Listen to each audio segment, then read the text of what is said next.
Hey Kyle, when I first got the word that, well, that your father, Lars, passed away, um, I still don't know what to do, or how to. It's very difficult, extremely difficult. So I'm gonna hold it together as much as I can to make this. I met your dad in '75, and as I've told the story before, at your grandfather's funeral, I wanted to start a Star Trek club, and it turned out that I was told, hey, you should talk to Bill Boyd and Lars Frykman, right? And when I first met your dad's playful. He has a playful way that has carried him through to this day. And I still does, and I'll explain what I mean in a moment. But he kept asking me,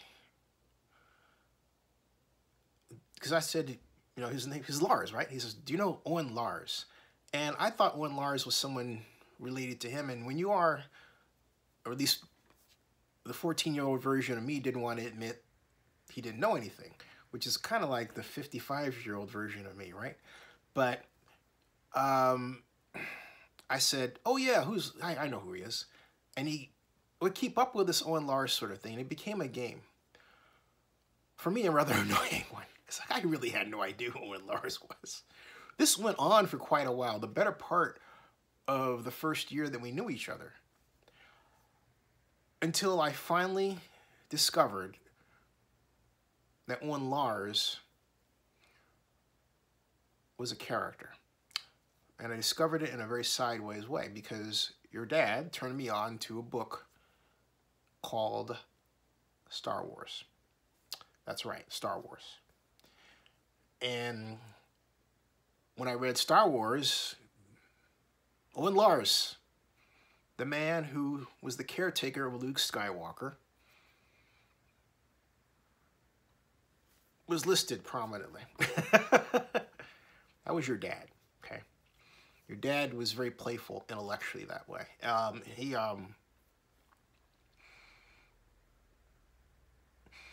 He had a way that was so playful that sometimes it bounced over what might be considered appropriate introduction or discourse. And in a story I'll tell you sometime privately, but because your grandfather stepped in, and your grandfather came over to our house with Lars, and they had my mom's hot dogs, which your grandfather and father thought were incredible. And that's how we all became really, really great friends. Not just a person I met at junior high school, but a person I felt like was family in both your grandfather and father and Lars. And that includes Bill and Craig and Julie. Bill Boyd, Julie Hoffman, Craig Pryor, Kelly Wismar, Robert Lum. You know, we were all a nice little group. And that was our club. You know, our club was more of an expression of our appreciation for our similarities and differences in each other, and our appreciation for our love of Star Trek that kind of reflected those than anything else. And I think the one thing that really marked my relationship with your dad is we never had one time that we could not honestly communicate about a thing. And what really hurts me right now is, I mean, there was a time we kind of lost touch, but I'll tell you, social media really brought us back together. Facebook really fused us together in a way that is notable. And I'm here in Georgia for my mom. You know, I spend as much time with her as I can, and I'm the only child, so I don't have any real friends around here other than Keith, my college buddy from UTA, and he's distant, you know, in Atlanta. Also a Star Trek fan, by the way, and I really am sad that Keith and your dad didn't get a chance to meet. except online. We had this one contest I entered recently, and I think I got 36 out of 40, and Lars got 36 out of 40. We had the same score. And then Keith Johnson and Bill Boyd came in, and they had 38s. I thought, you know what, how fitting that the more cerebral of all the cerebral dudes would score just a little bit better than those who were a little bit more emotional. Your dad, I mean. Dang it. As your dad would say, dang it. But, you know, your father and I talked about everything. I called him. Sometimes we talk 3 times a week. Because, you know, he was my touchdown. We talk about, you know, my ex-girlfriends, his, you know, past life, people we knew in junior high school, like Lisa Maxwell and the late Derek Jackson. And we talked about you a lot, how proud he was of you and will always be. How much of him is in you, you know? We talked a lot about that. We talked a lot.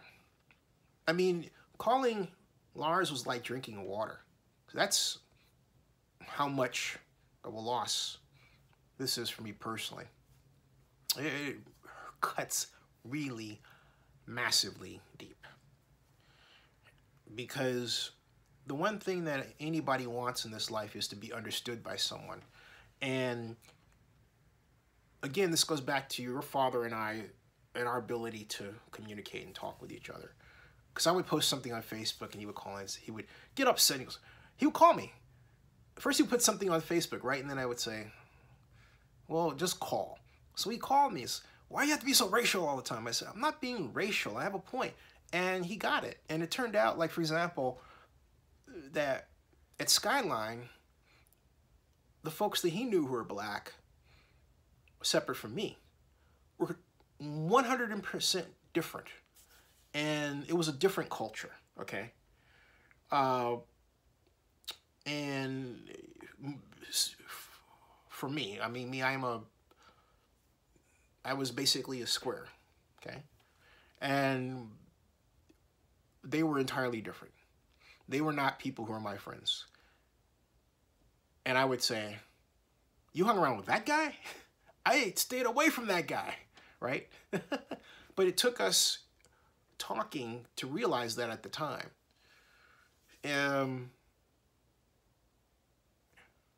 We had a lot of fun. I remember when I had 18 tickets, and your uncle Eric will remember this, and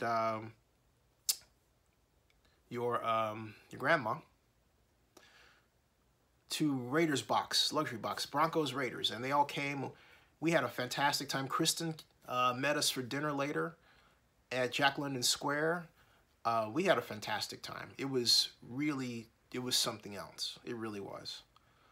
And then, of course, there was the many great times I've had with Bill and Lars. Really just hallmarks of my life. From the Federation Trading Post in Berkeley during the late 70s, and to 2009, we went to see J.J. Abrams' remake of Star Trek, for which there's a video on us singing the Star Trek theme as badly as we possibly could, to, you know, seeing other movies, the second, not the Force Awakens, but the Force Awakens, no, Rogue One, excuse me. We're seeing Rogue One with Bill's kids and Lars. That was a ton of fun. And we went to Fenton's afterward. And then, of course, there was Lambarca. You were in Lambarca. I think I met you the first time at Lambarca when Gravy Boat was playing. And I have another video. We're gonna rock and roll all night and party every day. We're all in that video. Except you. But I mean, I think you were in the back someplace, but we were jamming. And your dad was just in Frykman form. I'll just put it that way, right? And you could see it right there. He's like, yeah, hair waving, and I'm like, yeah, and we're all like, yeah. That was cool. Bill, you guys missed a fun one in that one. Then, of course, there was your the 50th there for your dad. Yeah, that was the 50th. Yeah, that's where I met you. And wow, just a lot of fun. And we have had a ton of fun. There were the parties. There was, you know, Elton John, Saturday Night's All Right for Fighting, which is your dad's song. Get a little action in. Get about as low as a diesel train, maybe, you know. He definitely set the town alight. Oh, boy. And I say this on a Saturday night. Man, your dad. Yeah. You know, I said, after I got the call about your father, I said, Lars, I know you're around here somewhere. Give me a sign. As I said that to myself out loud, I went to unplug my computer and all the lights went like that, flicked off. And I said, hey, that's my signal. It's hard for me to think of your father as conventionally passed on. He's around someplace, giving somebody hell. So if you happen to think about him and elucidate his name and say, hey, Dad, and give me a sign, you happen to pull something out of the socket, don't be surprised if your lights go out. Just saying.